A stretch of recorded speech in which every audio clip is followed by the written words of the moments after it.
Se você entra num negócio que eu não vou assumir risco nenhum, você vai sair onde? No de-risking. O que é o de-risking? É um fenômeno por meio do qual as instituições deixam de fazer negócio com pessoas, com empresas, porque não quer assumir risco. Esse mercado flutuante foi o mercado mais flexível, onde o Banco Central pensou o seguinte, isso historicamente, se falasse isso na época, ninguém ia falar isso para vocês. Mas começou a o seguinte, eu preciso da flexibilidade nesse mercado aqui para ele se equiparar ao mercado paralelo, para eu ir trazendo as questões do paralelo para dentro desse mercado. Então é o seguinte, o que nós temos que ter? É fechar a equação. Viabilizar negócio com segurança regulatória. As duas coisas estão juntas. Nenhuma nem a favor da outra, nenhum desfavor da outra. As duas juntas, que são equipes juntas. Ah, sim, e tem que ter o livro estratégico do orientando, né? Sim.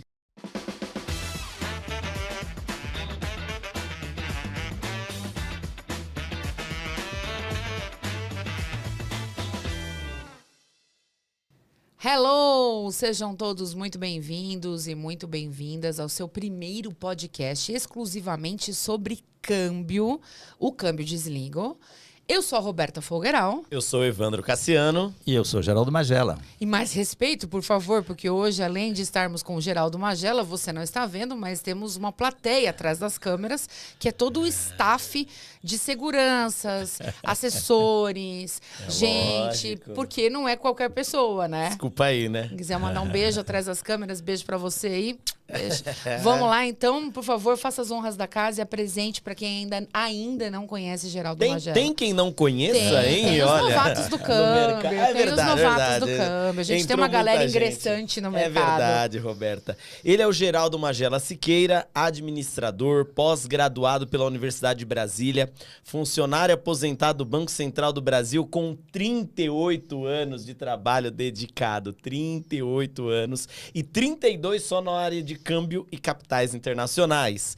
Ele encerrou a carreira como secretário executivo, quando teve a oportunidade de coordenar no âmbito da autarquia o Comitê Estratégico de Prevenção à Lavagem de Dinheiro no contexto das instituições financeiras. Ele acompanhou de perto a evolução cambial no Brasil nas últimas décadas e participa de equipe que unificou o mercado de câmbio brasileiro em 2005.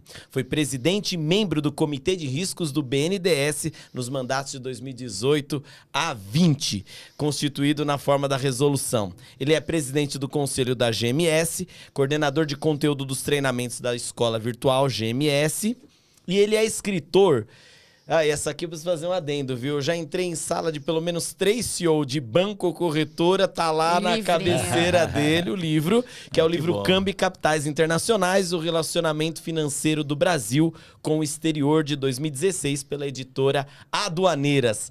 Geraldo Magela, muito obrigado, mestre. Eu que agradeço, Evandro. Primeiro, Roberto e Evandro, quero agradecer a vocês, né, pelo convite, pela oportunidade, pela compreensão, né, que vocês tiveram. Eu sei que vocês tiveram que reestruturar toda a agenda de vocês, toda a logística de trabalho de vocês, para que a gente pudesse conciliar as agendas. E eu fico muito satisfeito com isso. E é um prazer estar aqui com vocês, né? Então, espero que a gente possa trazer para vocês alguma das nossas experiências que tivemos ao longo do tempo, né? Como você colocou, eu fiquei 32 anos no Banco Central na área de câmbio, então eu tive oportunidade de conviver com diversos momentos políticos, né, do país, que impactaram diretamente o mercado de câmbio, né? Tendo em vista que as dificuldades cambiais que nós passamos, especialmente na década de 80. Então, acho que a gente pode compartilhar essa história aqui com vocês. Tem um pouquinho de história hoje. Geraldo tá falando isso do horário, porque a gente está gravando agora, são 11h53 da noite, de uma segunda-feira, que foi o único horário que o Geraldo tinha na agenda. E aí a gente falou, não, tudo bem, a gente toma um pouco mais de café e tal, e a gente aguenta o tranco, porque é uma Magela, né? Não, mas vocês fizeram mesmo esse esforço, Roberto, eu sei disso. Imagina. Né? E para mim é um prazer, né? Espero que a gente possa, né, ter outras oportunidades. Eu virei sempre que vocês quiserem. Boa. Com prazer e participar desse essa conversa, né, com vocês e de qualquer outro evento que vocês, porventura, queiram achar que eu possa contribuir. Boa, vamos lá. A gente vai começar com aquela pergunta clássica, que é a pergunta que a gente já fez aqui para várias pessoas, como que é que elas foram parar no mercado de câmbio. Já teve histórias aqui, assim, de gente que sonhou ser cabeleireira, né? Karina da Ebury. Sim, ela falava que ela gostava de andar de patinetes, patins de supermercado, era o sonho dela. E, enfim, muita gente mas a grande esmagadora maioria foi para esse mercado por causa do dinheiro. Magela, como é que você foi parar no câmbio? Olha, eu entrei no Banco Central em 1º de fevereiro de 1977, né? No banco tinha, assim, uma gradação, né, na carreira, e eu entrei no banco como auxiliar de serviço administrativo, né, que era um cargo médio do banco, e na época nós chamávamos internamente de ASA, né, que era auxiliar de serviço administrativo. Então, o que a gente fazia nessa função? Né? Era na época da datilografia, eu trabalhei na Intelex, essas coisas, né? E aí houve um concurso interno no Banco Central para você, né, ter uma ascensão na carreira. E eu passei nesse concurso. E uma das exigências, né, que tinha no regulamento do banco internamente era que você tinha que mudar de área, necessariamente mudar de área. Eu estava, em 77, trabalhando na divisão de seleção e treinamento, para você ver, né? Olha. Do Banco Central. Então, era onde se organizava todo o treinamento do banco. E aí, eu passando no concurso interno, eu tive que obrigatoriamente ir para a área de câmbio, Roberto. E vou dizer para você, né, o nervosismo que eu tive de mudar de área para uma área tão técnica, né, quanto o câmbio, né? Eu sabia internamente. E fechadíssima naquela época, né? O Banco Central, a área de câmbio era a mais importante do Banco Central. Porque não podia fazer nada? Não, é porque você tinha um déficit no balanço de pagamentos e o câmbio onde era que você controlava tudo. E aquilo me assustou um pouco, né? Mas eu entrei no câmbio, então, 1º de julho de 1981. Exatamente no momento em que o país passava, né, iniciando um processo de muitas dificuldades. Sim. Então, eu fui para a área de câmbio em função, vou dizer assim, não fui por prazer, não fui por dinheiro, fui por obrigação, né, como se diz, né? Mas abraçou a carreira. Abracei a carreira e aí eu tive a oportunidade, né, a partir daí, de iniciar uma série de trabalhos internamente e aí é apaixonante, né? O câmbio é apaixonante. Você sempre ficou dentro do Banco Central, você sempre ficou nessa divisão ou você andou por outras divisões? Não, eu às vezes trabalhei do câmbio de 81 a 2012. Nossa, Magela! Foi 32 anos ali, checar esses 32 anos. Por quê? Eu lembro que o Varanda comentou isso, né? Que ele passou por vários setores, isso. Ele mesmo vem e te cita. E ele fala diferente do Magela que ficou no câmbio. Fiquei no câmbio. Então, assim, o que aconteceu naquela época? Imagina, vamos voltar no tempo, fazer uma linha do tempo aí, 1981. Nós estávamos iniciando a década de 80 com uma série de ocorrências mundiais importantes. Já nós estamos agora, eu estava vindo aqui para o estúdio, e eu e o Guilherme ouvindo noticiários sobre a questão lá da guerra no Oriente Médio. Sim. E naquela época a guerra foi muito intensificada, 79, 80, né? O conflito árabe-israelense ali se intensificou, o preço do petróleo subiu, né? Então houve uma série de ocorrências, né, mundiais que nós tivemos. A guerra no Oriente Médio, intensificada naquela época, tivemos a Guerra das Malvinas, tivemos a quebra do Banco Ambrosiano no Vaticano, né? Tivemos a moratória mexicana. E o Brasil, naquela oportunidade, ele era dependente total do capital externo, né? Então, assim, todo nosso balanço de pagamento era financiado com empréstimos externos, praticamente. Então, o câmbio foi muito exigido nessa oportunidade, né? E foi onde que eu comecei, exatamente nesse momento que eu tive a oportunidade, ali não dava tempo de você, né, pensar, né? Então, era assim, cada dia tinha uma novidade. E naquela época, o Banco Central, ele normatizava o mercado de câmbio por comunicados.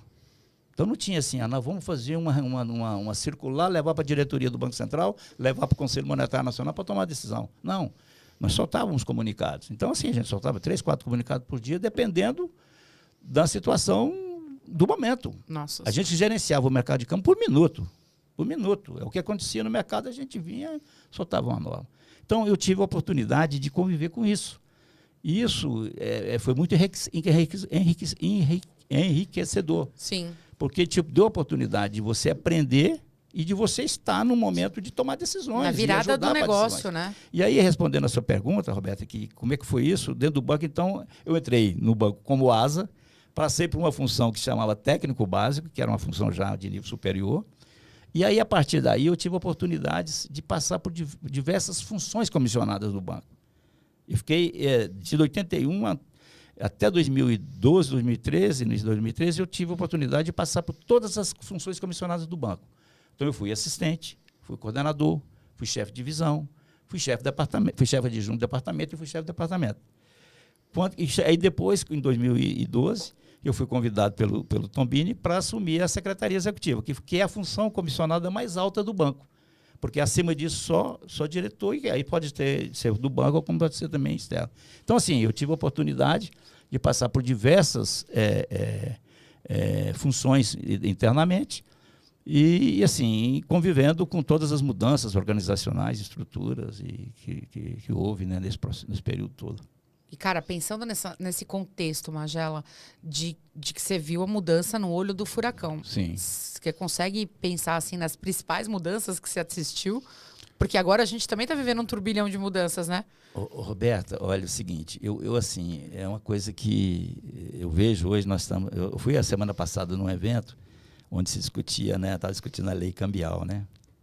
E eu falando assim, gente, eu tive a oportunidade de passar por um momento de extremo rigor no controle do câmbio, para agora a gente estar discutindo... Super flexível. Super flexível e as pessoas com medo. Com medo, sabe? Com medo. É o que o meu e assim, mas eu acho vida. que nós temos ferramentas para isso, né? Então, assim, o que eu vi?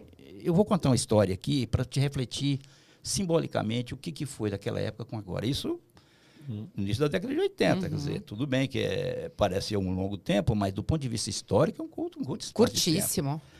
Então, naquela época, como é que funcionava, né? Tudo que você... toda demanda de moeda estrangeira no mercado tinha que ser autorizada pelo Banco Central. Autorização específica. Então, nós tínhamos, por exemplo, nas estruturas do Banco Central, que seriam em 10 capitais, Brasília mais 9, nós tínhamos também, espalhado pelo Brasil inteiro, chamavam RECOM, Registro de Controle Cambial, que era o Banco do Brasil fazendo o papel do câmbio nas cidades espalhadas pelo Brasil inteiro. Para quê? Para dar autorizações para as pessoas fazerem compra de moeda estrangeira. E isso essa restrição alcançou o que é mais legítimo na sociedade, que é mais lícito, que é um tratamento de saúde. Então, o Banco Central não autorizava, por exemplo, pessoas a fazerem tratamento de saúde no exterior, porque não tinha moeda para dar cobertura no mercado. E eu conto a história, que até no meu livro eu conto essa história, que ela simboliza bem isso, que é o seguinte. Então, naquela época não tinha internet, a indústria farmacêutica no Brasil era fraca, né? Estava começando a se desenvolver, inflação alta. E como é que as pessoas, se você tivesse, por exemplo, uma filha, um irmão, que precisasse comprar uma pomada, coisa assim, eu via muito isso, da pele, né, para você cuidar de doença de pele, que coisa barata, de 30, 40, 50, 60 dólares. Aí o médico passava, olha, aqui no Brasil não tem essa pomada, você vai ter que comprar no exterior. Pô, como é que eu vou comprar? Naquela época não tinha internet, não tinha comunicação, não tinha nada. As pessoas te faziam o seguinte, você tem que ir ao Banco Central do Brasil, pedir autorização para comprar moeda estrangeira em espécie, no banco, porque não tinha corretora também. E aí, com essa autorização, você vai e havia um serviço da Varig, que era um serviço social da Varig. Tipo um FedEx, um courier. Exato. Era um serviço social que a Varig oferecia. É o seguinte, os nossos comissários, os nossos tripulantes... Estão indo, eles vão comprar lá para você, traz de volta o remédio. Só que é o seguinte, quando o Banco Central autorizava a pessoa a comprar os dólares, que era em espécie, para entregar a espécie para o serviço social da Varig, ele assinava um termo de compromisso conosco, dizendo o seguinte, em 30 dias eu apresento o comprovante que esse remédio foi comprado lá fora. Ele assinava esse termo. Então, nós tínhamos nossos serviços, além de outras coisas que o Banco Central autorizava, mas essa especificamente, que para mim simboliza... Fazer um pagamento antecipado da pomada em espécie. Em espécie, sujeita com a prorrogação. Bem boa analogia que você fez. Maravilha. Estou só tentando visualizar o pagamento antecipado, então, consumo próprio. O que a gente fazia, né? O que o Banco Central fazia? Então é o seguinte, autorizou, vamos pensar numa coisa normal. A pessoa foi lá, deu o dinheiro para o tripulante da Varig, que ele comprou, trouxe o remédio, junto com o remédio trouxe a nota fiscal da farmácia, ele foi ao Banco Central, o Banco Central pegou aquele remédio, baixou o termo de compromisso. Era assim que era comprovante da compra, nacionalização. Da mercadoria. Da nacionalização da mercadoria. ADI. Da DI, né, que era a nota fiscal, né, da farmácia. Sim. E aí, o que acontecia? E quando o tripulante perdia o comprovante? Nossa. Aí nós cobrávamos do cliente. Vem cá, você assinou um compromisso comigo aqui de $35 de comprar um remédio e você não comprou esse remédio. Aí eu falei, poxa, mas o tripulante da vaga perdeu a notinha. A notinha. Aí a gente dizia, então traz para mim a caixinha do remédio. Meu Deus. Aí ele saía, trazia a caixinha do remédio, a gente, tá bom, essa caixinha do remédio vai ficar comigo. Aí você pegava, né, tirava, abria a caixinha do remédio, grampeava no termo de compromisso e dava baixa com a caixinha do remédio. Misericórdia. E quando o paciente dizia, eu não tenho nem a comprovante e nem a caixinha do remédio. Já gastei o remédio todo. Pô, sumiu, pô. É. Então eu abro um processo administrativo contra você. Meu Deus. O Estado abriu um processo administrativo. De que ano nós estamos falando? 80 e pouco. 1981, 82, Meu 83. Deus. Por quê? Porque o país não tinha, era zero de reserva. Reserva internacional. Agora, eu vou contar uma coisa assim que é bem técnico para vocês, que vocês vão entender. O que funcionava naquela época? Funcionava um mercado, que era um mercado de câmbio de taxas administradas, tá? Que era o dólar oficial que eles falavam. Então, você tinha, por exemplo, a taxa controlada pelo Banco Central. O Banco Central soltava 4 boletins por dia. Abertura, intermediário 1, intermediário 2 e fechamento. E o Banco Central ia, cada boletim, o dólar, havia uma desvalorização, né, cambial. De acordo com o quê? Com a inflação interna com a externa. Só que a inflação do Brasil, né, em horas. Era horas. É. Pergunta, né? Vocês são jovens, mas assim, pergunta os pais de vocês. Ficou feliz agora. Que você chega. Mas eu vi isso. De a gente chegar de manhã no mercado, o preço era 1. Eu já fui correndo de gôndolas para gôndolas, porque o cara com a maquininha vinha atrás da gente. Fazendo outro antes preço. dele passar com o preço. Eu lembro dessa cena. Então, essa desvalorização era 4 por dia, 4 vezes, em 4 boletins que a gente soltava. Então, taxa administrada. Existia uma figura que chamava repasse e cobertura, onde o Banco Central dizia o seguinte, olha, tudo aquilo que você comprar de exportador, de prestador de serviço de lá para cá, você tem que me repassar no final do dia a minha taxa de repasse. E aquilo que você demandar, eu te dou cobertura. Aquilo que o mercado demandar, aquilo que você procurar o banco. Só que o Banco Central, como não tinha reserva, dizia o seguinte, ele proibia as pessoas de acesso ao banco, para o banco ele não ter que dar cobertura. Então, isso criou um círculo vicioso. Porque a gente sabe que qualquer mercado onde você tem restrição a um produto e esse produto é demandado, o que aparece? E procura. Aparece alguém oferecendo esse mesmo paralelo. produto com sobrepreço. É. Que é o paralelo. Que é o paralelo. Então, nós chegamos a ter 160% entre o ágil no oficial e no paralelo. Meu Deus. Isso era dito na televisão todo dia. É. Na televisão todo dia. Olha, o dólar no oficial. Esse eu lembro. E assim, uma coisa, Roberto, engraçado, que você está falando assim dessas histórias, né? Eu me lembro direitinho das instruções que nós recebíamos internamente. Não existe câmbio paralelo no Brasil. E o Jornal Nacional todo dia à todo noite. Dia lá colocando. Olha aqui o paralelo. 160%. Então, todo o que dia à você noite. tinha? Cid Você Moreira. tinha esse círculo vicioso e a gente tentando controlar o mercado com regras de controle e o mercado se valendo do paralelo. E o que você tinha? Motivação financeira para você cometer fraudes cambiais. Lógico. Então, você não tinha lavagem de dinheiro, você tinha fraude cambial. As pessoas superfaturavam importação, subfaturavam importação, viagens fictícias, né, negócios fictícios para você o quê? Pegar no oficial para vender no paralelo. Nossa Senhora, mercado. Então, Formou o mercado, né? Exatamente. Então, começamos a trabalhar, quer dizer, óbvio, eu estou falando aqui, eu era fraudinha na época, lá começando, mas eu fui aprendendo com isso. Né? Então, assim, aprendendo como é que se evoluiu. Sabe? Aí veio em 88 a criação do flutuante, 90 ali com flutuante, 90, né? 90 Collor, né? O Collor acabou com o mercado de câmbio de taxa administrada, criou o mercado de câmbio de taxas livres, né? Que passou o ciclo comercial e o flutuante foi criado em 88. Isso. Tá? Mas foi ali começando em 88 e o Banco Central começou a enxergar o quê? Que eu acho que é importante para a gente trazer como história e como aprendizado. Que o Banco Central, ao invés de controlar, ele começou a enxergar que ele deveria ser um player do mercado. E aí veio o pessoal do DEPIN, na época, né, trabalhando, também trazendo com uma outra visão, que foi o quê? O ouro. Porque o nosso ouro, né, quer dizer, não era incorporado, né, praticamente não era incorporado nas nossas contabilidades. O ouro que era produzido no Brasil é levado para países aqui da fronteira. Tinha países aqui que nunca produziam 1 grama de ouro, que era o maior exportador de ouro da América do Sul. Por quê? Porque o Brasil levava para lá. Por quê? Porque ele vendia o ouro à taxa, né, do paralelo. Sim. Então, o que o pessoal começou a fazer? Começou a atuar também no mercado de ouro. Começou a trazer o ouro para incorporar as reservas.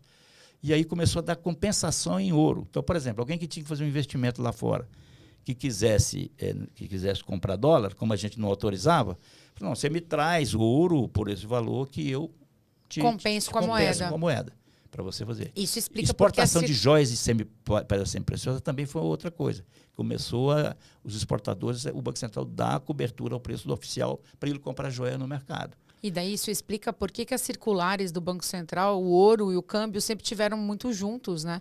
E quem é mais jovem vê isso e fala, meu, o que tem a ver esse capítulo, esse parágrafo de ouro no meio do negócio do câmbio? Exatamente, por causa disso. Porque o Banco Central diz o seguinte, você quer incorporar o seu ouro, você pode incorporar o ouro na sua posição de câmbio, mas ele passa a ser moeda e você só pode, depois que você incorpora na posição de câmbio, você só pode fazer troca por outra moeda. Você não pode trocar por reais de novo. Você não pode vender ouro. Quem incorpora o ouro só pode trocar por moeda estrangeira. Boa. Né? Só arbitragem. Então, são coisas... E veio... Que rigidez, né? O que veio, que realmente deu sustentabilidade a esse processo evolutivo, que foi muito desgastante para o Banco Central e para nós da área de câmbio, inclusive. Não tinha nem braço, né, ô Magela, para fazer tudo que tinha que fazer, né? Não é isso, é que a gente criou com esse mercado flutuante. Como é que o mercado flutuante... Não tinha sentido você criar um outro mercado com as mesmas regras do mercado que você tinha controles. Claro. Então, esse mercado flutuante foi um mercado mais flexível, onde o Banco Central pensou o seguinte, isso... Historicamente, se falasse isso na época, ninguém ia falar isso para vocês. Mas começou a chegar o seguinte, eu preciso da flexibilidade nesse mercado aqui para ele se equiparar ao mercado paralelo, para eu ir trazendo as questões do paralelo para dentro desse mercado. Foi super sagaz, né? E aí, o que foi? Que foi as famosas operações CC5, que foram o quê? Contas em reais de moeda estrangeira de bancos do exterior, que ia dizendo o seguinte, se você acreditar reais na conta desses bancos te entregam moeda estrangeira lá fora. Isso gerou, inclusive, né, o câmbio foi muito, vamos dizer assim, diria, criticado, né, porque achava que, poxa, o país precisava controlar e estava o Banco Central abrindo aqui nessa parte. Mas foi o início de você da mudança de chave. Porque você começou a trazer aqui, via moeda nacional, uma flexibilidade que passou a permitir que pessoas que precisavam do paralelo não precisassem mais. Pessoas que precisavam, por exemplo, o flutuante, quando se criou lá $4.000 para a agência de turismo, né, para você fazer... Então, você tinha uma flexibilidade. Eu quero comprar remédio. Você vai no flutuante, compra no flutuante. É uma taxa mais cara, às vezes tinha um ágio também entre o flutuante e o mercado oficial, né, que eu falava, taxas livres, né? E isso tudo é ruim, porque você tem dois preços do mesmo ativo no mercado, você tem o quê? Incentivo para você fazer arbitragem ali, de taxas e tal. Então, e o Banco Central controlando tudo isso na mão, né? Quer dizer, da década de 80 foi exatamente trabalhar nesse sentido, né? Então, assim, foi eu diria, né? Foi um trabalho de equipe. Obviamente que tinha as pessoas mais experientes, que já vinham do Banco do Brasil na área de campo, que vieram trazendo essas ideias, né? E a gente, mais novo, foi incorporando, né? Quando a gente teve a oportunidade de assumir, eu assumi a chefia do câmbio em 2005. Né? Foi quando eu tive a oportunidade que a gente fez a unificação dos dois mercados. Então, você tinha um mercado de taxa oficial com regras rígidas e tinha um mercado de taxas flutuantes com regras mais flexíveis via moeda nacional. Então, quando chegou em 2005, nós chegamos, o que nós vamos fazer? Vamos unificar os dois mercados. E para onde? Aí veio o grande dilema da equipe.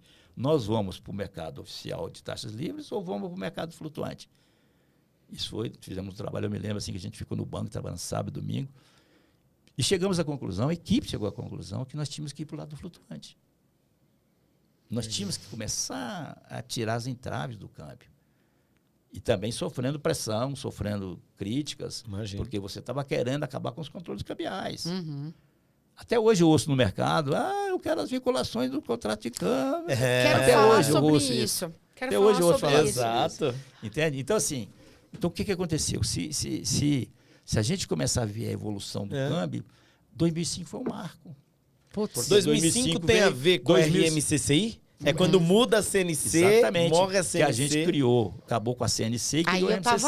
Aí eu já tava, exato. Então, ali foi, aquilo ali, aquele ali foi um dilema para nós. E eu me lembro o seguinte, num sábado a gente estava lá trabalhando, e aí depois do almoço ali sentado, o Carvalho, né, o Zé Maria Ferreira de Carvalho, que foi um grande idealizador disso, já tivemos também grandes professores, o Alcindo, né, o Calil, o Gilberto Nobre, enfim, várias pessoas que nos ensinaram, né, o Disseu, enfim, se eu for falar aqui, eu não gosto de falar que eu vou cometer injustiça por tantos professores bons que nós tivemos, que nos ensinaram a como conduzir isso e a gente absorveu bem isso.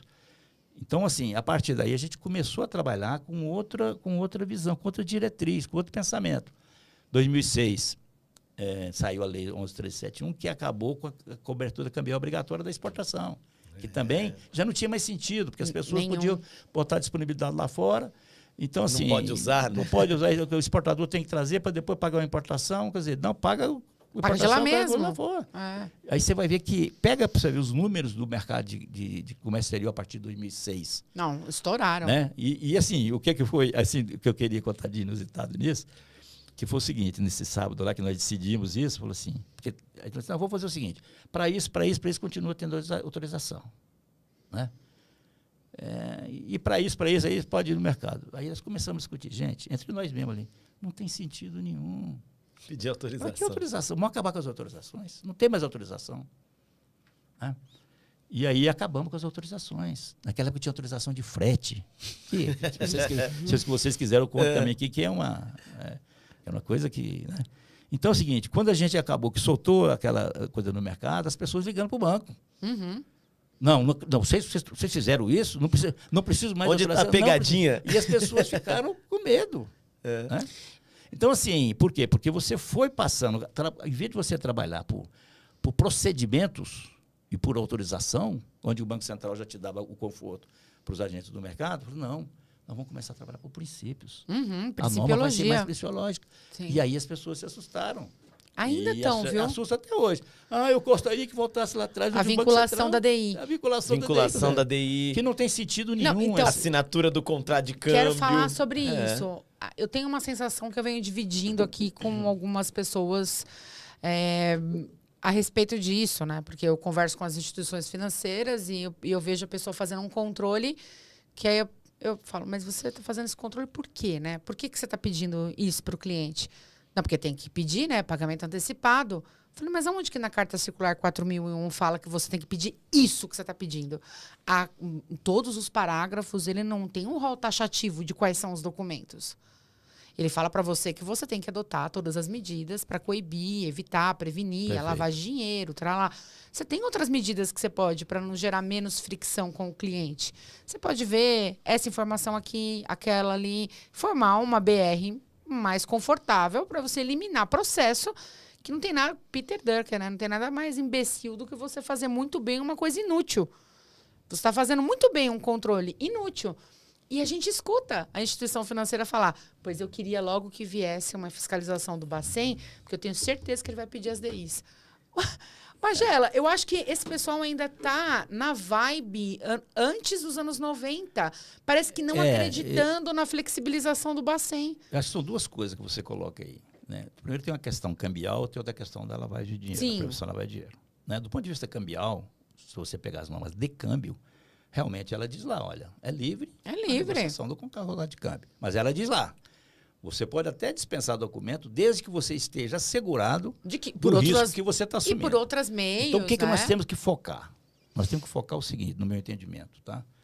Nós não temos que focar em conformidade em compliance. Também nós temos que focar em conformidade em compliance, porque é o compliance e conformidade que verifica. Nós temos que focar em gestão de risco. Boa. Eu acho que esse é o ponto que eu acho que é a grande virada de pensamento. Sacada. E você coloca uma coisa importantíssima aí, que é a abordagem com base no risco. Uhum.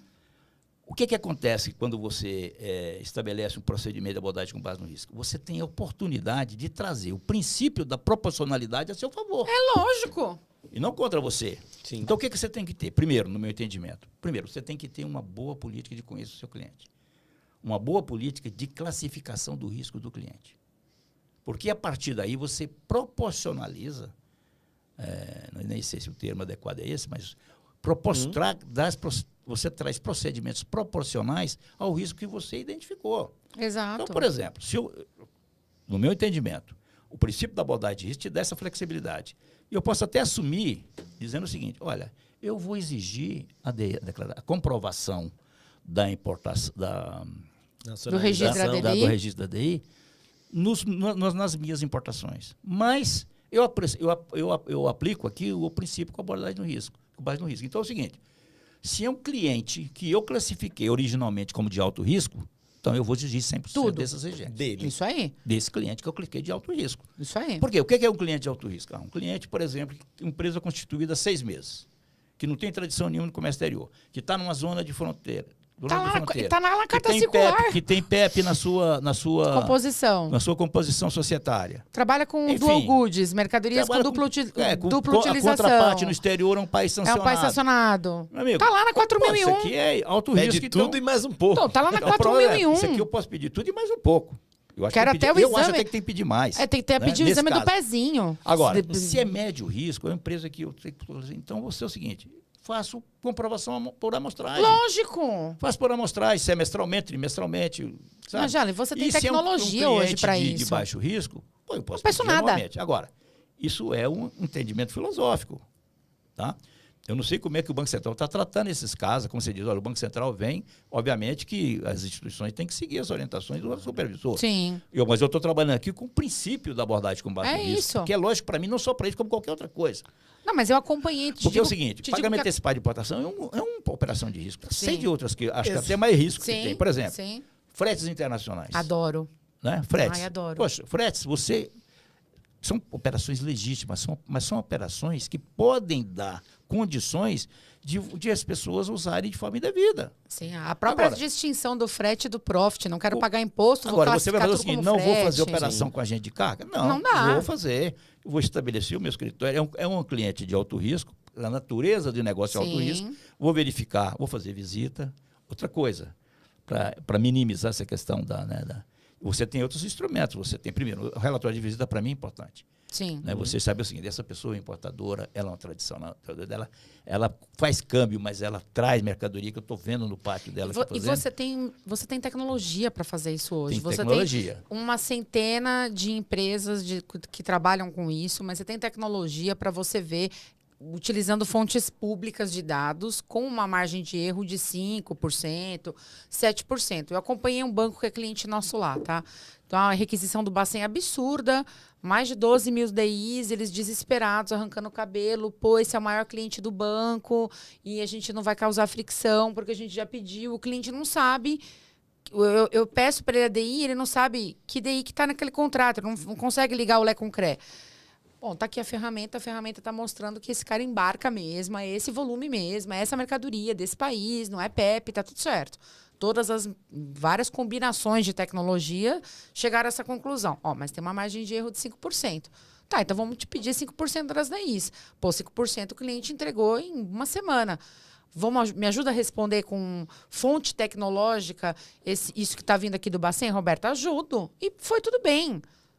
Né? Eu acho que é por aí. Por quê? Porque era um importador clássico, não era uma operação de risco, um cara que tinha tradição com o banco, da comunidade do banco. O nível de... Você pode fazer o casamento entre os registros que tem no Siscomex com os registros de câmbio. Isso. Que é o que a gente fazia no passado. Exatamente. Quando a gente chegou no final, nós que a gente chamava vinculação palita-palita, a gente não fazia mais. A gente fazia por balanço. Sim. Porque eu chegava o seguinte, esse cara foi no Siscomex, ele tem lá, tem DI registrado de 1 bilhão e tem contrato de câmbio no mercado de 1 bilhão, pô, hoje em dia, dá até uma diferença. O que é importante, Roberta, nisso é o seguinte, é ter o cuidado, dizer o seguinte, é de mostrar para o Banco Central, mostrar para o regulador que você tem políticas de gestão para de isso aí. Boa. Porque às vezes acontece o seguinte, o Banco Central chega, analisa e está raso o controle interno da instituição, e aí ele vai querer, olha, eu quero que você olhe tudo isso. Claro. Porque você tem que passar para o Banco Central a segurança de que você tem políticas de controle. É a 3978 na veia. Na veia. É chegar ao seguinte, eu tenho políticas... E não é nova, né? E tem uma coisa importante, que a abordagem Roberto, baseada em risco não nasceu agora, né? Que o mercado normalmente não pede, nós, né, da GMS fazemos isso, por uma questão de princípio de gestão de risco que eu adoto, é o seguinte, se você pegar a resolução 4557, que faz da gestão integrada de risco, ela trata lá, para as operações, né, de gestão de risco, do apetite ao risco. Ele determina que você formalize o apetite ao risco. O importante, nesse caso, eu também acho que nós deveríamos exigir qual é o apetite ao risco de lavagem de dinheiro da instituição. Uhum. Porque é isso tudo está dentro de um contexto. Porque é o seguinte, não, eu vou fazer importação, eu vou fazer pagamento antecipado de qualquer jeito. Né? Inclusive com a empresa que está sancionada, com a empresa porque eu acho que... Eu não ligo. Aí a norma não me diz isso. Você não pode usar também esse argumento e dizer o seguinte, porque além do risco legal, você tem do risco regulatório, né, que o regulador pode enxergar isso, e você tem um risco de imagem. Sim. Então é o seguinte, eu dentro de um contexto de gestão de risco, eu começo com um apetite ao risco. Sim. Quando eu chego, até onde você está disposto a assumir risco para fazer o seu negócio?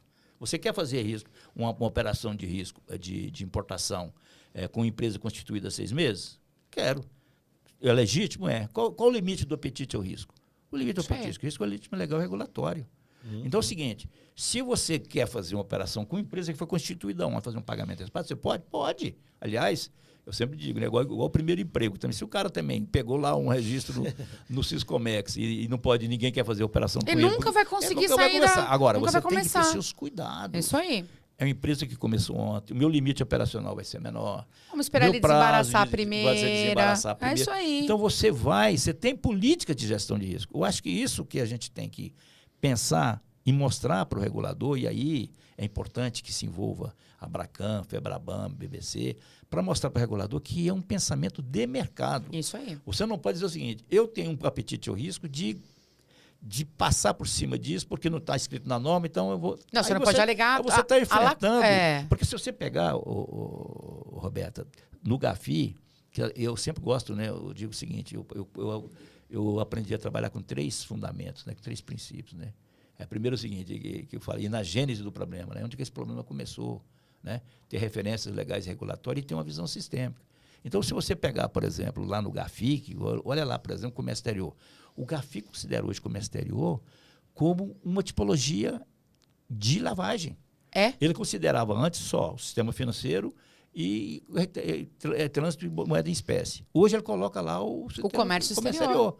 Porque é um comércio onde você consegue produzir situações para você dissimular remessas. Que mascaram a remessa. Então, o que você tem que ter? Você tem que mostrar para o regulador que você está apto a gerir o risco do seu negócio. Você conhece aquilo. E aí vem o seguinte, outro ponto importante. Então, apetite ao risco, primeiro ponto de sustentação.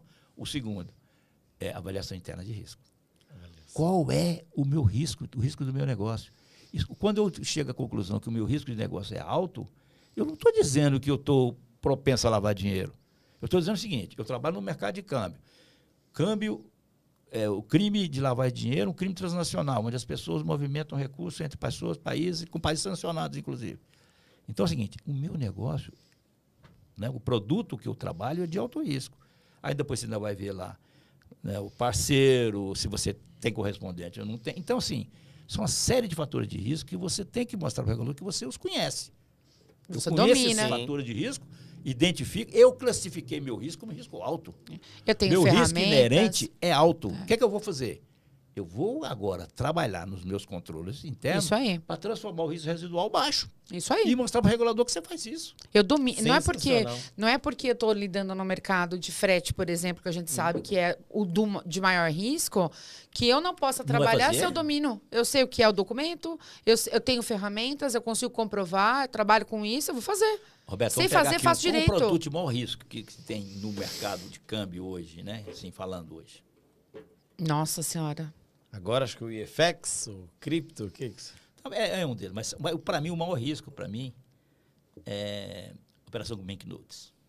Importação de moeda. Importação de moeda. Poucos bancos têm apetite ao risco para fazer isso. Só tinha um. Agora, e todo mundo ficou não, com medo. São operações legítimas. Legítimas. Imagine se não tivesse esses bancos que operam no Brasil com esse tipo de Exatamente. produto. E necessária, né? Isso é o famoso de-risking. Se você entra num negócio que eu não vou assumir risco nenhum, você vai sair onde? No de-risking. O que é o de-risking? É um fenômeno por meio do qual as instituições deixam de fazer negócio com pessoas, com empresas, porque não quer assumir risco. Mas eu isso acho, é ruim. Mas isso tem uma relação muito com desconhecimento, né, Magela? Tem.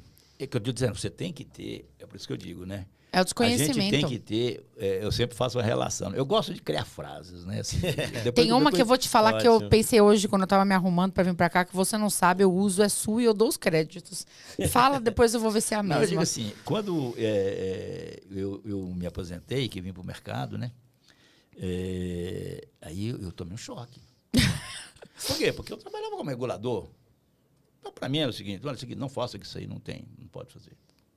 Beleza, era, né? E é o papel do regulador mesmo. Aí foi pro mercado, agora a Magela dá um jeito, a gente conseguiu fazer isso. Não, é o seguinte, isso aqui tal. Aí o que você começa a ver? Você começa a enxergar o seguinte, não, eu sou um consultor, eu não sou mais, né? Então eu preciso... aí uma coisa que acho que facilita a minha vida, que é aprender a interpretar as normas. Uma coisa que, Roberta, que o pessoal não faz, que eu sempre... E eu só ali, as pessoas não estão estimuladas para isso. Tem 3 caixinhas, né, que eu gosto, né, quando usando as minhas frases, é o seguinte... Normalmente as pessoas te perguntam como fazer as coisas. Como você fazer as coisas, né? Isso que as pessoas buscam a gente, né? Eu falo assim, dê 2 passos atrás. Entenda o que fazer e o para que fazer primeiro. Então, uma coisa que eu sempre recomendo, né? Tem uma norma, vai lá na exposição de motivo da norma para você entender por que ela foi criada. Por que ela foi criada? Todas elas vêm com essa introdução, eu falo né? Isso, eu sou cavala, entendeu? 14, 18, o que você precisa entender? A gênese que eu falo, a gênese qual que é o ânimo do legislador quando ele criou isso? O que está por trás desse negócio? Exato. Então é o seguinte, então você tem que ir lá na origem, para que eu estou fazendo isso? Então você tem que fundamentar o que você está fazendo e para que você está fazendo. Sem dúvida. Né? Agora, o que nós estamos passando agora? Nós estamos passando... eu já passei por isso lá atrás na minha cabeça, né? Em 2006, quando a gente acabou o controle cambial. Quer dizer, aí realmente as pessoas... o controle cambial ajudava, porque não ajudava nada, porque a paralelo tinha controle. Pagamento antecipado tem vinculação de contrato. Então, assim... Então, o que eu vejo, assim, é ter esse pensamento, tá, Alberto, de você entender o que você está fazendo, compreender os seus riscos e mostrar para o regulador que você compreende seus riscos. Né? Então, assim, primeiro, né, avaliação interna de risco. Você ter o apetite e o risco, a avaliação interna de risco, né, devidamente identificado que eu tenho um risco alto, né?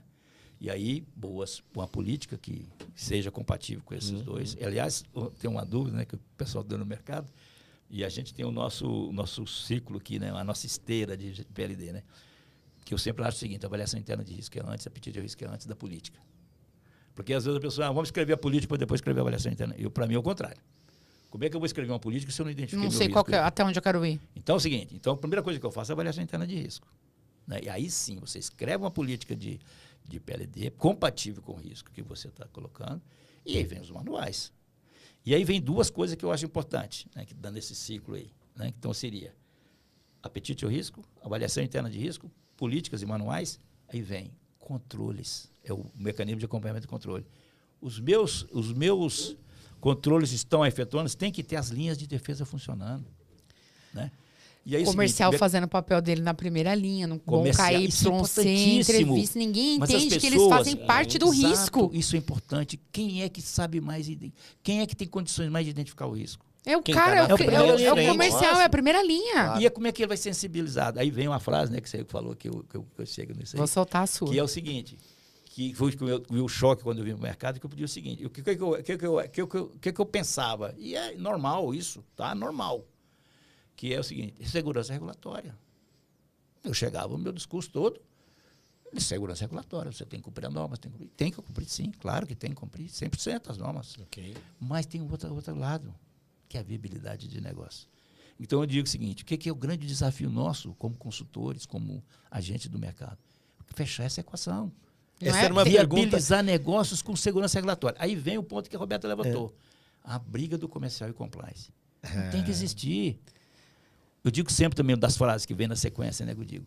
divergência de opinião para convergência de propósito. Divergência de opinião, viu? Divergência de ideias e opinião é salutar. Para convergência de propósito. Eu falo, é a frase dele. Você tem que convergir o propósito. Então, você tem que sentar a primeira, segunda linha, terceira linha, e estratégico também. Isso é outra coisa importante. Por quê? Porque, normalmente, o nível estratégico fica distanciado desses controles. É ideal. Porque as pessoas também não têm muito, vamos dizer assim, muito incentivo ou estímulo a levar isso. Que é uma outra coisa que está na norma, que é importante, que é a cultura organizacional. Que aí entramos nós, com esse podcast, com o treinamento, é cultura organizacional, cultura de gestão de risco. Essa é uma crítica que eu tenho bastante contundente, que é o manual, a primeira parte, a pessoal até cumpre. Eu vi muito agora com o nascimento, inclusive das IPs autorizadas a operar no mercado de câmbio, a pessoa chegar procurando manual. Como se no Google, como se o manual. Como montar uma IP. E ela então consegue Rolando. entregar. O Google ela acha. Só que daí ela não tem o segundo passo, que é o controle. Então, a pessoazinha do compliance, ela não sabe como trabalhar. O analista de PLD, porque isso não está processualizado, isso não está implantado. Então, ele para no manual e ele acha que vai bastar quando o regulador chegar, ele simplesmente apresentar, olha, eu tenho os manuais. Só que não tem a parte 2. Outra frase, né? Eu criando frases, né? Assim, a minha maneira que eu procuro ensinar para os meninos é passando frases para eles, sabe? Assim, uma coisa que eu digo é o seguinte: escreve o que faz e faz o que está escrito. De preferência. Se você faz uma coisa, escreve. Não escreve aquilo que você não vai fazer. E se você está fazendo, se você escreveu alguma coisa, faz. Você tem que fazer. Tá entendendo por quê? Porque o Banco Central vê o quê? Ele vê evidências. Ele quer ver evidências. Então, quando você fala aí do DI, se a sua política tiver escrito que você vai pedir 100% da você DI, vai pedir. porque o apetite ao risco do dono do negócio é zero de pedir, ele quer pedir. Então, você vai ter que pedir. Me acredito, você cria. Agora, se você disser, não, eu tenho uma gestão de risco, eu tenho uma gestão com as ferramentas. Agora, isso tem que ser, obviamente, que você tem sempre, não existe receita de bolo para isso. Não existe. Claro. O Magela falou que assim, que não precisa apresentar DI. Não, você tem que mostrar para o supervisor, dar segurança ao supervisor, que você tem uma política de gestão de risco e lavagem de dinheiro. Mas aí você tá Como você mostra também nas outras áreas, de crédito, de liquidez. Sim. Entende? Então, assim, é a mesma coisa. Quando eu vou, por exemplo, dar uma operação de crédito, o que o Banco Central se preocupa? Parte relacionada. Então, o que ele vai ver? Você deu um crédito para uma parte relacionada? Tem conflito de interesse nessa operação que você está fazendo? E você tem que provar, não tem conflito de interesse. Agora, obviamente, que ele não vai pedir lá 100% dos conflitos. Agora, você tem que, não é que ele pedir, me evidencie que você tem política de gestão de parte relacionada. Você tem que mostrar, primeiro, a norma, saber que você entende da norma, mostrar a sua política, e mostrar a evidência que você faz isso. Isso aí. Se a gente tivesse uma lousa, estou imaginando que a gente está descendo na seguinte lógica, né? A gente está descendo a estratégia, né? Porque você falou, a estratégia está aqui em cima e, muitas vezes, descolada de quem está com a mão na massa, né? E, assim, uma coisa bem básica, né? Acho que bem da administração básica, né? 3P. Pessoas. Você precisa treinar pessoas, treinar insistentemente, insanamente, porque elas precisam dominar o que elas estão fazendo. E aí não é só treinar o cadastro, o compliance, o PLD. É treinar o comercial também. Sim, com certeza. Eu tenho que incluir ele nessa lógica de PLD. Primeira linha, né? Que agora não fala de defesa mais, né? Antigamente era a primeira linha. Eu gosto mais da expressão primeira linha de defesa. Eu gosto, eu sou antiga, mas o Instituto de Interação de Auditoria mudou. Agora é só linhas, né? Eu gosto de ver, eu gosto de Então é o seguinte, eu acho que a primeira linha de defesa, eu vou exatamente nisso que você está falando. Então é o seguinte, alinhar os propósitos é importante. Muito. E quem é que alinha os propósitos? É a nível estratégico. Alta liderança. Assim, uma vez eu cheguei numa corretora, não era em São Paulo, não. E aí o dono da corretora chegou para mim e falou, eu queria que você, eu fazendo um treinamento, né? Queria que você desse uma chamada para mim na área do pessoal do comercial. A bronca porque neles. Eles estão muito... Eu falei, eu chamar também. Aí eu cheguei, no lugar do treinamento, eu cheguei nessa parte, né, desse conflito que para mim que não tem que existir. Pode existir divergência. Realmente, às vezes, o compliance está pedindo algo que não tem sentido. Ou o cara está trazendo uma operação para dentro da empresa com risco. Então, é o seguinte, peraí, vamos, né? Mas aí ele chegou nessa hora, e era assim, eram pessoas jovens, né, de corretora, né? Aí, por coincidência, tinha 3 meninas sentadas aqui na frente da sala e tinha 3 meninos sentados lá no final do outro caso. Né? Aí eu perguntei, né? O dono da corretora já tinha me falado. Aí eu falei assim, que área comercial aqui, do compliance aqui, elas se dão bem? Aí, não, já vi aquilo, não, eles não se falam, literalmente não se falam. Aí eu falei, aí o dono da corretora, não, é isso aí que eu queria que você... Falei, não, eu chamei ele aqui, chamei lá na frente da sala, chamei o dono da corretora. E falei, olha, quem tem que resolver esse problema aqui é você. Falei para ele na frente de todo mundo. Tem que resolver você. Porque eles estão sem diretrizes. É isso. Eles estão sem alta orientações liderança estratégicas para que você onde eles vão. Se você disser que não quer que ele trabalhe com uma empresa A, B, C ou D com tais características, o comercial não vai prospectar. Sim. É isso. Então é o seguinte... Aí você tem que alinhar também a área de compliance para não ficar exigindo documentos que não tem nada a ver com o risco do negócio. E aí, daí eu fiz até uma brincadeira, depois eu queria que você sentasse junto aqui e tal. No final foi até legal que eles sentaram junto lá. Mas então é o seguinte, então o que acontece? As pessoas estão desalinhadas estrategicamente. Precisa treinar essas pessoas. Então essas pessoas lá do comercial precisam ser treinadas. Elas precisam ser sensibilizadas de que é o seguinte, se eu levar uma operação de alto risco para dentro da instituição e essa instituição e essa operação realmente chegar no limite extremo como chegou, que eu falo o seguinte, né? Você tem o custo de observância, que tem perdas financeiras, transacionais, e você pode até as pessoas, o que elas falam normalmente para vocês? Você pelo que você está falando, você já tem ouvido isso direto. Ah, mas se eu fizer disso, eu vou perder o negócio, eu não vou realizar o negócio. Aí eu falo, tá bom, agora vamos fazer o contraponto disso, que é o custo da não observância, que é o risco legal, o risco regulatório, ou você perdeu o seu negócio. Isso aí. Que foi o que aconteceu com de repente tem um modelito que combina com tornozeleira. Então é o seguinte, o que a gente tem que fazer? Acontece. Fazer essa conciliação de propósito. E aí o que se passa? Treinamento. Não tem como Por você falar fazer... nisso, hein? Vou fazer uma pergunta aqui. Vou vender o jabá aqui, ó. Hoje eu vim com a camiseta GMS aqui, ó. Eu preciso falar uma coisa pra vocês. Eu vim com a minha... Eu comecei a segunda temporada, camiseta da Let's Media. Peraí. Primeira temporada, camiseta da Tracy. Eu vou falar uma coisa pra vocês. Eu tenho um amigo que tem 5 empregos. Esse amigo é o Evandro. É o Július. É o Július do Comércio Exterior. Eu sou a Rochelle. Meu amigo tem 5 Agora eu vou fazer o seguinte, empregos. Vamos alinhar isso aí. Vamos arrumar uma camisa para a Roberta da Não, mas tem que me arrumar um emprego também. Não só camiseta, não. Eu quero Depois emprego eu conto também. que nos planos, uma reunião estratégica lá. Mas olha só, sobre isso. Você tá dando... É por isso que o verbo é da aula, né? Você tá dando aula, você tá na Tracy. Você tá em associação. Associação Betoken. Meu Deus do céu. E o Evandro faz um trabalho muito legal, Evandro. Que eu dizer para você, assim, sem nenhuma... eu sei que a Roberta também faz um trabalho legal. Depois ele vai ficar se achando Magela. Mas eu vou falar que aquele grupo que você gerencia, aquilo é importante demais. Demais. Sim. Você vê que eu quase não entro ali, porque eu não quero ficar... Depois eu vejo assim, sabe? Eu acompanho. Acompanho diariamente aquilo ali. E o tanto que aquilo é importante para você buscar alinhamento, pensamentos padronizados, né? E você passa esse recado, né? Agora, aliás, viu o evento de vocês, achei maravilhoso, né? Que vocês fizeram.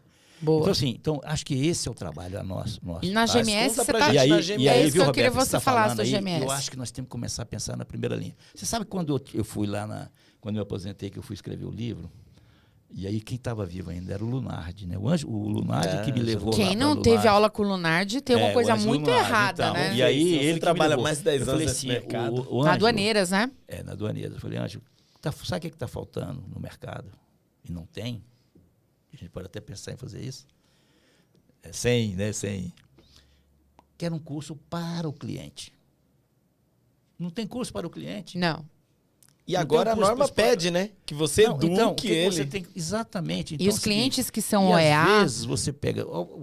Você não educa os clientes. Não educa. Então, assim, sensacional. Por exemplo, na época eu falei lá com o Caio, né? Que é o dono que é o diretor lá da Aduaneiras. E ele... E como Lunardi, a gente estava nós dois engajados nisso. Depois, com a morte dele, eu desanimei. Mas, assim, que era um curso para exportador e para importador. Focado em prevenção à lavagem de dinheiro. Isso aí. Porque o curso que tem lá na aduana, ele não tem nenhum curso de prevenção à lavagem de dinheiro. E eu te falo, Magela... Para você saber o seguinte, o banco vai ter que te cobrar isso, porque ele vai ser normal ele te cobrar. E quando o outro não cobrar, você suspeite. Exatamente. Porque ele está colocando sua operação em risco. Eu falo isso muito para o cliente. E digo mais... com o advento do OEA, que já não é tão novo, que é um programa das aduanas do mundo, o volume de importadores, exportadores e operadores logísticos, porque você tem a cadeia de segurança, o OEAS, né? Você tem um selo de conformidade de aduanas do mundo, que a sua empresa, quando ela submete a essa certificação que é renovada anualmente, a Receita faz um crivo absurdo em cima do importador e do exportador. Então, se você é instituição financeira e você entende que o seu cliente é o EA, você já sublimou um monte de problema. Porque para ele conseguir essa certificação, que inclui vários benefícios, um deles é até o desembaraço sobre águas, ele expôs a vida, mitigador de risco. Então, você tem um volume grande de importadores, exportadores, de agentes de carga, de operadores logísticos, querendo entender como que essa conformidade da operação do mercado financeiro facilita a entrada dele, inclusive, num processo de OEA. Então, eu acho que tem uma... Isso é a liga do negócio. É a liga. E vou dizer para você, a partir do momento que você mostrar isso pro exportador, para o importador, diz o seguinte: os seus cadastros nas instituições serão aprovados de forma mais rápida. Claro. Então, uma coisa assim que eu sempre, já trabalhei em corretoras e até juntos, contigo. Já. Que eu brigava sempre o seguinte: não venda ilusão para o cliente. Não venda ilusão para o cliente. Não fala que a sua instituição aprova o cadastro mais rápido. Porque isso, para mim, pode ser até negativo, dependendo. Você tem que dizer o seguinte: eu vou te dar um tratamento personalizado. Eu vou te dar um tratamento diferenciado. Eu vou te dar uma taxa melhor. Agora, porque aquilo que a Roberta falou, se você está fazendo diferente do mercado, eu falei, poxa, então tem alguma coisa muito errada. Porque o mercado tem que fazer tudo isso. Né? E aí a gente fala de personalização, só para fazer também, e dar uma ligada no Lé Concré, de cada 10 palestras que a gente assistiu na Febraban Tech desse ano, eu estava lá nesse evento, 5 eram sobre inteligência artificial e como ela vai colaborar para ser um agente mitigador de risco. Então, tudo que é muito igual, ela vai tirar da frente. Para as outras 5 palestras, hiperpersonalização. Então, toda instituição financeira vai precisar construir o tripé pessoa, processo e produto com foco na hiperpersonalização. E, pessoal, você que está vendo a gente, só para fazer um detalhe, eu estou falando das 5 maiores instituições financeiras do Brasil.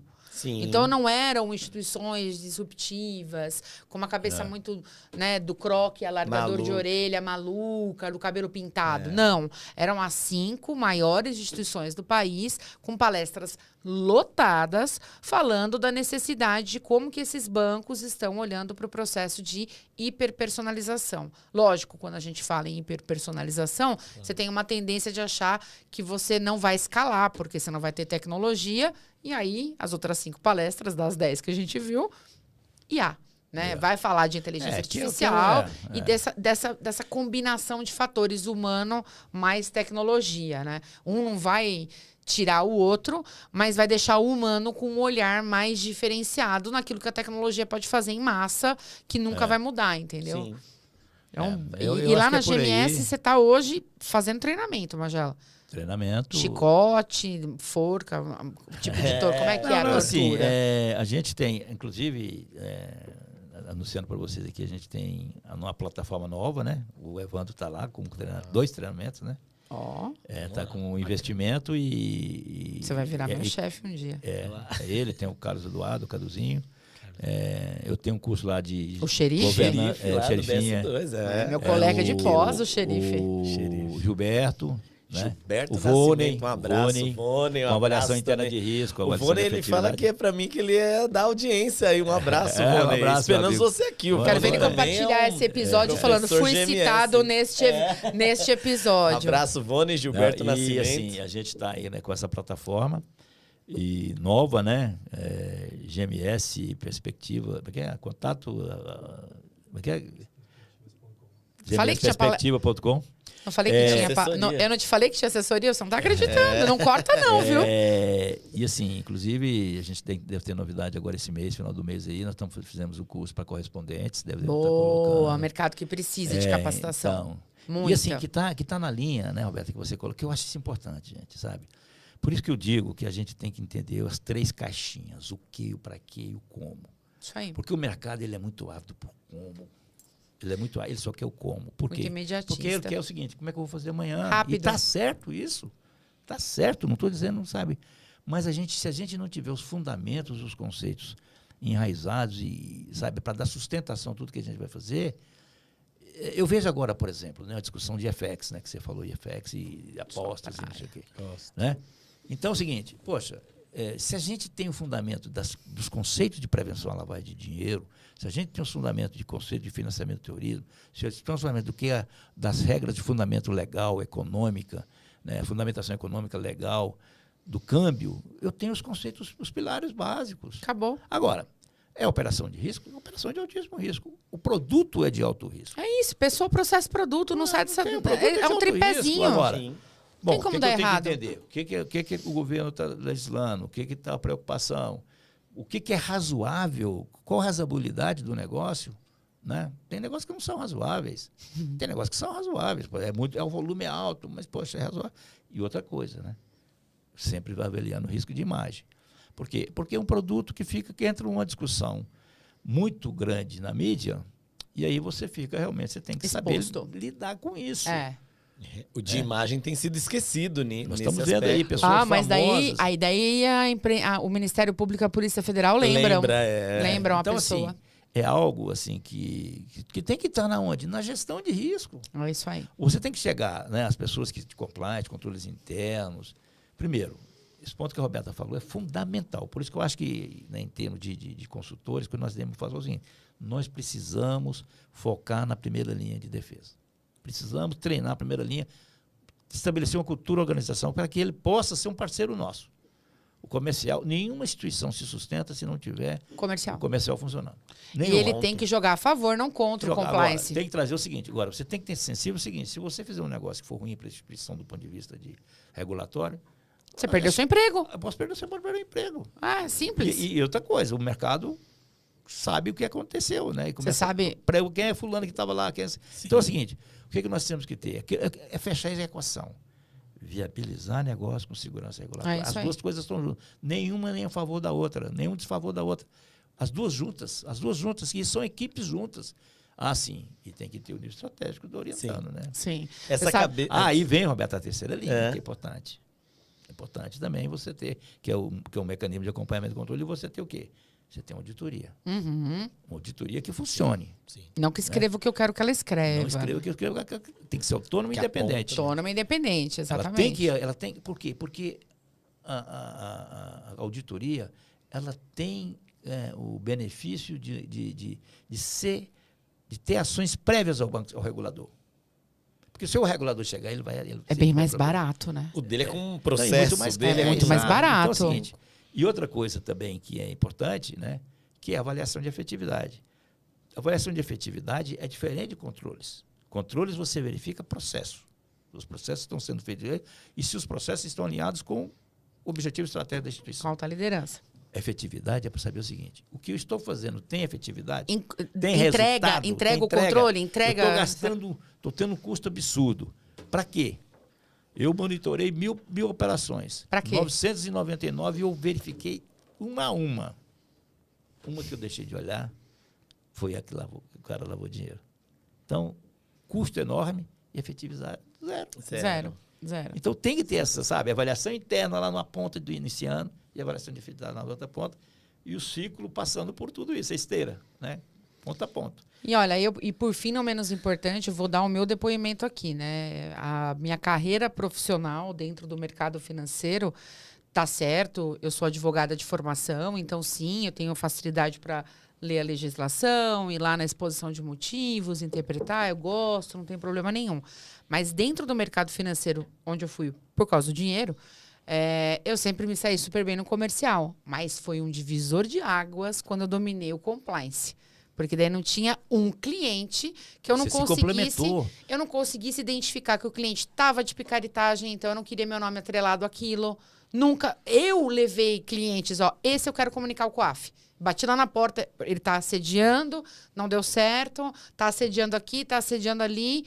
Vai passar. Ele vai dar um jeito de passar, quero comunicação com o COAF. Segue aqui o dossiê, relatório de visita, KYC, documentos, e-mails, print de tela de WhatsApp, fica à vontade. Comunica, por favor. Sim. Né? E isso foi um divisor de águas na minha carreira, porque diferenciou o comercial, entendeu? E eu acho que vem da nossa função.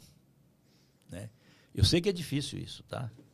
Normalmente, quando você vai em eventos e vai falar sobre isso, eu começo a falar sobre governança, eu começo a falar sobre linhas de defesa, eu sinto que as pessoas não têm muito estímulo para ouvir, muito incentivo para ouvir. Não aguça, né? Não aguça, tá entendendo? Porque realmente esse recado talvez seja até por nível mais tático e estratégico, né? Mas se as pessoas começarem a entender, aí vem a E ganha dinheiro linha. Do mesmo jeito, Magela. Ganha mais. Ganha mais. Eu nunca ganhei menos em nenhum se lugar. Você tem produto para vender, se você tem serviço de qualidade para ofertar, né, para o cliente, na verdade, é o seguinte, não quer ficar sabendo que você tem a sua imagem vinculada atrelada à com lisura. boas práticas, né, com... O cliente vai te procurar. Aonde você e os estiver. Bons, né? Agora, e os bons. Os clientes Aonde que você querem estiver. realmente ter uma facilidade, Não vão te tem procurar. algum tipo de coisa, vai procurar outros que dão facilidade. O que é bom. Também acho, que eu acho eu sempre digo o que seguinte, que Darwin. você não tem que ter concorrência para lavar dinheiro. Exato. Né? Agora, Boa.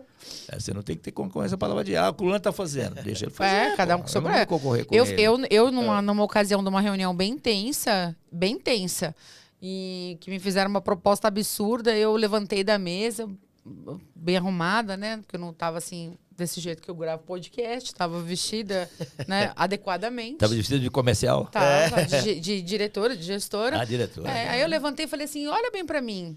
Pus a mão na cintura, eles ficaram meio constrangidos, né? Só tinha homem na sala. Ficaram olhando. Não, olha bem pra mim. Você acha mesmo que com essa bolsa, com esse óculos, com essa roupa, você acha que combina alguma coisa com tornozeleira? Não combina, pode até ser um fetiche do meu marido, mas eu confesso, não vai acontecer. Não quero, não combina. Eu quero pôr uma calça mais justa, não passa. Eu gosto de bota, não dá certo, entendeu? Então, não estou afim. Vocês querem continuar nessa linha conversa? Vou favorecê-los com a minha ausência. E saí. E acabou, ótimo, que ninguém me procurou mais. Eu preciso tratar de um problema muito sério aqui nessa segunda temporada que a Roberta Mas tá já chamando 1h da de manhã mesmo. MBA. Essa temporada está um MBA. Está, gente. Já teve programa que a gente saiu daqui e a Roberta falou assim, por favor, produção, me manda o vídeo agora que eu quero assistir de novo pra aprender. Não quero a edição, eu quero aprender. Fiz isso. Esse eu quero, viu, Rodrigão? Nosso amigo homem. Não corta isso, por favor. A gente precisa encerrar, mas Não, assim, tá uma aula. Pena, mas antes eu tenho uma última pergunta. Pois não? Qual é a sua visão para esse mercado de câmbio, de futuro, desse mercado de câmbio? Você que já assistiu tantas mudanças, agora 14286 e ela em evolução constante. Como que você vê o futuro do nosso mercado? Olha, Evandro, eu acho o seguinte, eu acho que a gente tem que dividir também em duas partes. Uma questão legal, aliás, três, eu diria, né? Nós temos que pensar, primeiro, o mercado de câmbio está muito vinculado à macroeconomia. Né? Então, assim, tudo que você falar aqui vai depender da macroeconomia. Se a macroeconomia for bem, efetivamente, né, os negócios todos, de maneira geral, vão bem. Né? Mas, assim, tratando do ponto de vista legal, né, eu acho que a nova lei deu norte. Meu amigo, a coisa é disrupção, é concorrência, ganhar dinheiro, fazer negócio, né? Dar competitividade para as empresas para poder competir no mercado internacional. Então, assim, oportunidades enormes, né? Agora, o que tem aí? Tem as ameaças, que são o quê? Novos entrantes, novos concorrentes. Novos análise players. SWOT da lei. Agora, tá fazendo. eu vejo tudo, eu sempre penso assim como, sabe, você tem que avaliar. A primeira coisa, você tem que entender as ameaças e oportunidades para você mitigar as ameaças e aproveitar as oportunidades. Então, acho que o mercado está aí dado como um mercado de oportunidades, né? De oportunidades. Isso falando do ponto de vista do mercado de câmbio em si, né? Agora, entendendo o seguinte, né? Uma coisa que até no livro eu fiz questão de ressaltar, que é o seguinte, a gente tem que focar mais no relacionamento financeiro, porque as coisas podem acontecer lá fora. Se você pegar para uma nova lei aqui agora, diz o seguinte, os bancos aqui podem emprestar dinheiro para financiar projetos lá fora. Outras oportunidades. Os bancos aqui podem ter contas de bancos estrangeiros aqui em reais. fazer correspondência em reais. Conta na residência. Então, assim, está cheio de oportunidades nesse mercado. Que você, obviamente, vai depender sempre da economia. Bom, quais são os riscos? Acontece o seguinte, nós estamos falando aí outra coisa. Tecnologia, né? Inteligência artificial. Isso vem para um lado e vem para o outro. Facilita para nós que vamos, como você diz, na Febraban, estão lá fazendo todos um trabalho para poder fazer controles, né, e mitigação de risco via inteligência artificial, mas os criminosos também vão fazer o uso da inteligência artificial também para coisar. Então tem os riscos que você tem que saber enfrentar. Né? E a questão nossa seria o seguinte, né, um recado que eu deixo para o final. O mercado de câmbio é um mercado extremamente sensível do ponto de vista legal e regulatório. É um mercado extremamente rentável, mas extremamente sensível do ponto de vista legal e regulatório. Então, por quê? Porque você vai, por exemplo, qualquer outra atividade financeira, né, você tem basicamente a 4595 orientando. O câmbio não, o câmbio você tem, né, a lei cambial e tem regras, né, que você internacionalmente tem que observar. E tem o risco de imagem, né, que você tem, que eu sempre gosto de ressaltar, de você colocar isso no seu coisa. E para nós, como consultores, eu acho também que é uma grande oportunidade ter um podcast, por exemplo, aqui, onde que vocês colocam os problemas. Como você, quer dizer, uma visão que a gente precisa, sabe, tem muita coisa para cuidar. Isso que vocês colocaram aqui, né, que eu acho que é um trabalho mais até de associação, que a Abracam vem fazendo um bom trabalho nesse sentido. Né? O selo foi uma coisa que, né, extremamente positiva, que deu um novo marco, né, no mercado. Mas, assim, eu acho que a gente tem que ter essa discussão. Eu acho que a gente tem que incentivar. Vocês fizeram um seminário esses dias, aí eu sei, né, que eu acompanhei os meninos estavam lá, né? Vocês estavam lá? Não sei. Tem tantos eventos que estão vindo aqui. Mas, assim, eu acho que a gente precisa fazer esses debates. Porque, Roberta, não existe receita de bolo. Não existe a opinião da Roberta, não existe a opinião do Evandro, não existe a opinião do Magela. E quando a gente fala isso, parece até que a gente frustra a pessoa, né? A pessoa fala, como você não tem uma receita? Você tem 20 anos, 30 anos de mercado, você não tem uma receita? Nós temos ferramentas que possam ser usadas e que podem fundamentar os seus processos. Isso aí. Agora, nós precisamos ter esse debate mais intensificado. Para quê? Para que as pessoas possam concordar ou discordar da gente. Sim. Mas é o seguinte, alguém pode dizer, olha, eu acho que tem que apresentar DI para tudo. Bom, eu acho que não está na filosofia da abordagem com base no risco. É a mesma coisa de PEP, né? Quando você vai falar de PEP, é a mesma coisa. Então, assim, existem os fatores de risco que a gente tem que cuidar. E eu acho que nós aqui, como consultores, né, e vocês aí, trabalhando em instituições, acho que nós temos um papel de trazer esse debate, sabe? E dar fundamentação para o debate, porque senão fica uma coisa muito rasa. Fica uma coisa binária. Ou você exige ou você não exige. Não, peraí, tem Aí todo mundo exige, mas ninguém mais tá... porque eu exijo, porque senão eu vou ser multado. Porque ninguém faz. Porque é pobre. Entendeu? Então, assim, eu agradeço a vocês. Eu não sei, Vamos lá, eu vou fazer por minha conta, eu estou aqui à disposição, mas eu sei que vocês têm horário. Né? Então... Que isso. Mas... Evandro, muitíssimo obrigada por dividir a bancada comigo. Magela, agradecer. Isso, é um prazer. Você que ficou até aqui conosco, tenho alguns recados para te passar. Não interrompa o vídeo, porque eu vou saber quem é o usuário que interrompeu o vídeo, que a gente tem uma área fortíssima de tecnologia aqui por trás. Fica atrás dessa cortina, você não está vendo, mas eu sei. Então, eu vou dar alguns recados. Primeiro, siga a gente nas redes sociais, o Magela, a GMS, o Evandro, que é super sério no LinkedIn, eu que gosto mais da confusão, põe o dedo na ferida, causadora de polêmicas necessárias e vitais para que a gente cresça o nosso mercado. E não podia deixar de falar que você precisa encaminhar este episódio ao Bob Fields. Nós continuamos, a campanha está fortíssima, tá? Nas redes sociais, com incentivos. A gente quer trazer o Bob Fields, né? Roberto Campos Neto. Então, que você tem contatos, você que está assistindo sabe, manja, conhece alguém, manda o vídeo lá para ele. A segunda temporada está só começando e a gente tem muitos episódios e quem sabe ele não vem aí para lacrar a segunda temporada. Beleza? Então, muito obrigado e a gente se vê no próximo episódio. Câmbio, desligo.